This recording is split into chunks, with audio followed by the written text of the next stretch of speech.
আচ্ছা, আমরা অনেক সময় দেখি যে পরিবারের যিনি কর্তা ব্যক্তি থাকেন তিনি নামাজ আদায় করেন, স্বামী স্ত্রী কিংবা মা বাবা যেভাবেই বলি না কেন, কিন্তু সন্তানরা প্রাপ্তবয়স্ক উপযোগী, তাদেরকে নামাজের তাগিদ দেওয়া হচ্ছে না, তাদেরকে বলা হচ্ছে না। তো আসলে এই দায়টা বাবা মার উপর কতটুকু দায়িত্ব রয়েছে তাদের এবং কি করা দরকার আসলে? অবশ্যই দায় রয়েছে। সন্তান বাবা সন্তানের অভিভাবক পিতামাতা, সেই পিতামাতা যদি মুসলিম হয়, তার সন্তান হিসেবে যদি মুসলিম হিসেবে স্বীকৃতি নিতে হয়, আল্লাহর দরবার থেকে যদি মঞ্জুরি নিতে হয়, অবশ্যই সন্তানকে নামাজের পাবন্দ করতে হবে, অনুসারী অনুগামী করতে হবে। এর বিকল্প কিছু নেই।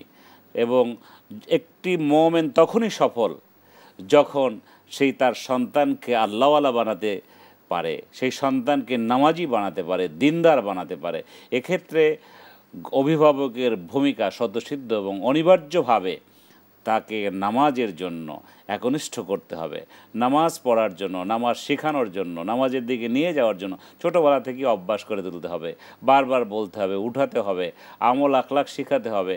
বিভিন্ন যেগুলো নামাজের ফরজিয়াত আছে, ওয়াজিবাত আছে, সুন্নাত আছে, সেগুলো তাদেরকে শেখানোর জন্য প্রয়োজনে শিক্ষক রেখে, প্রয়োজনে প্রশিক্ষণ দিয়ে এদেরকে পরিপূর্ণ নামাজি বানাবার জন্য যা যা করা দরকার একজন অভিভাবক সে পরিণত বয়সে পৌঁছার আগে তার সন্তান এগুলো তার পালন করা অবশ্য কর্তব্য।